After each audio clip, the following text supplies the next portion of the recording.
हमारे साथ में आरजेडी के एमएलए अख्तरुल इस्लाम शाहीन मौजूद हैं। वो बिहार विधानसभा में सत्तारूढ़ दल के उप मुख्य सचेतक भी हैं। उनसे हम बात करते हैं। अख्तरुल इस्लाम साहब, आपसे मेरा पहला सवाल ये है कि ये जो कुछ सासाराम में और नालंदा में हुआ है, मेरा पहला सवाल ये है कि ये नालंदा तो मुख्यमंत्री का अपना क्षेत्र है, इतना कैसे वहां पर हो सकता है? मतलब इसके पीछे कौन है? आप तो सीधा राजनीतिक प्रतिनिधि पर आरोप लगाएंगे, उसमें कोई दो राय नहीं, लेकिन प्रशासन क्या कर रहा था, ये भी सवाल खड़े हो रहे हैं।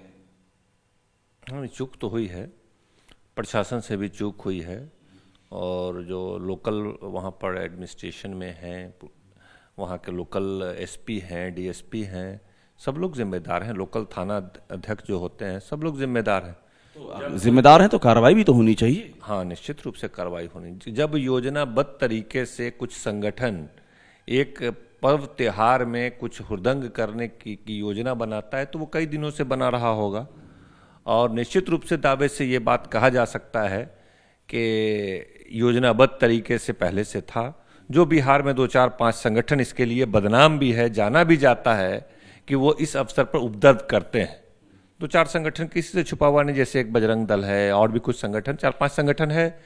तो आखिर तो वो लोग ऐसा करेंगे, ये पूरे हर डिस्ट्रिक्ट में हर लोगों को पता होता है कि इस जुलूस को लीड कौन कर रहा है।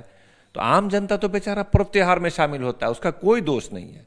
जो भी उसमें 1000, 2000, 10,000, 5,000 हुआ क्या? जमीनी रिपोर्ट क्या है? कहाँ नुकसान पहुंचा है? क्या खबर पास आई? हाँ, तो जब हुआ तो देखिए, एक तो धन्यवाद इस बात का भी है कि जितना बढ़ाने की कोशिश की गई थी, जितने बड़े पैमाने पर इसको दंगा का रूप देने का कोशिश किया गया था, इसके लिए सरकार बधाई की पात्र है कि इसको 24 घंटे के अंदर अंदर इस पर कंट्रोल कर लिया और कोई बड़ा हादसा नहीं होने दिया। लेकिन जितना हादसा हो गया उसके लिए भी तो लोकल एडमिनिस्ट्रेशन तो जिम्मेदार है।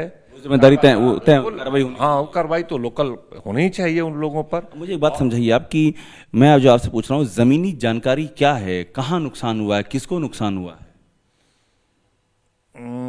वहाँ पर तो देखिए, योजनाबद्ध तरीके से हुआ, और यही नहीं समझिए, हम लोग, मेरा साफ रूप से मानना है कि भारतीय जनता पार्टी यहाँ पर राजनीतिक रोटी सेकने के लिए ये योजनाबद्ध तरीके से कराने का काम करती है।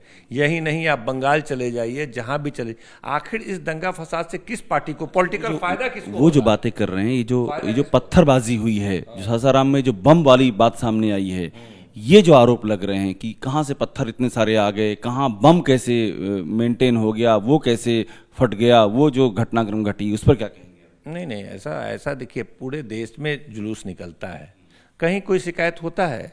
आज 2-4 साल पहले कहीं पूरे देश में कभी सुनने को मिला? 5 साल पहले से पत्थर किसने फेंके, क्या लगता है? नहीं, ऐसा कभी नहीं हुआ है।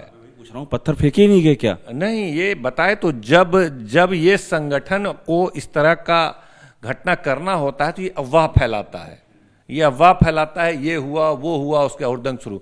आप देखेंगे कि उस जुलूस में कई लोगों के पास आ रहा है, कई लोगों के पास आर्म्स था, हथियार था। मतलब पत्थर नहीं फेंके गए? नहीं, ऐसा कुछ भी नहीं।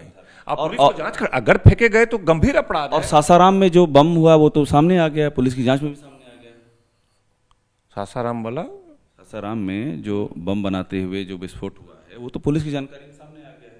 हाँ, तो नहीं, जो भी इस तरह के तत्व तो हो तो उस पर तो सख्त कार्रवाई होनी चाहिए, किसी को बख्शना नहीं चाहिए, चाहे जिम्मेदार कोई भी व्यक्ति हो, चाहे क्रिया की प्रतिक्रिया ही स्वरूप कोई आदमी कुछ तैयारी किया हो या कुछ लड़ने की कोशिश किया हो। अब जब कि ये होम डिपार्टमेंट जो है जेडीयू के हाथ में है, आपको क्या लगता है कि आरजेडी के पास होता तो ज्यादा बेहतर होता? ऐसा नहीं, नीतीश कुमार जी 15 साल से बिहार को कंट्रोल किए हैं, आज तक अभी तो कंट्रोल नहीं हो पाया। आज तक बिहार में कोई सांप्रदायिक दंगा फसाद नहीं हुआ है। कल तक नीतीश कुमार जी सुशासन बाबू थे, और आज एक घटना घट गई है तो ये लोग कहते हैं तुष्टीकरण करते हैं। आखिर तुष्टीकरण करने वाले के साथ 15 साल भारतीय जनता पार्टी क्या कर रही थी?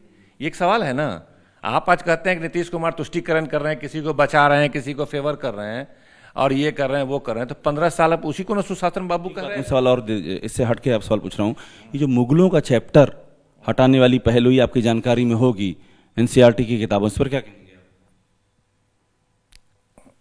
नहीं, वो भारतीय जनता पार्टी को देखिए, चुनावी वर्ष है, भारतीय जनता पार्टी पूरी तरह फेल हो चुकी है, एक भी कमिटमेंट पूरा नहीं कर चुकी नहीं हटाना है। चाहिए मुगलों का, इसी मुद्दे पर अगर पूछें आपसे, मुगलों का चैप्टर होना चाहिए, आपको क्या लगता है? इतिहास तो जानना जरूरी है ना, इतिहास नहीं जान पाइएगा तो आगे की रणनीति आप नहीं बना पाइएगा। बाबर औरंगजेब को जिस तरह से बताते हैं, बाबर औरंगजेब के बारे में जो बातें हैं, उन बातों को कहते हैं कि उसको लेके जो नैरेटिव है बीजेपी का, उस पर क्या कहेंगे? बाबर पे, औरंगजेब पर। देख, इतिहास नहीं जानना तो ये दुर्भाग्यपूर्ण है, चाहे इतिहास जैसा भी हो वो जानना आवश्यक है। प्रथम विश्व युद्ध का मामला हो या द्वितीय विश्व युद्ध का मामला हो, गुट निरपेक्ष का दौर जो था उसका मामला हो, जो भी लोग अगर दुनिया के या भारत के इतिहास को नहीं जानेंगे, उसको छुपाया जाएगा, तो ये खुद ब खुद पैर में कुल्हाड़ी मारने जैसा होगा।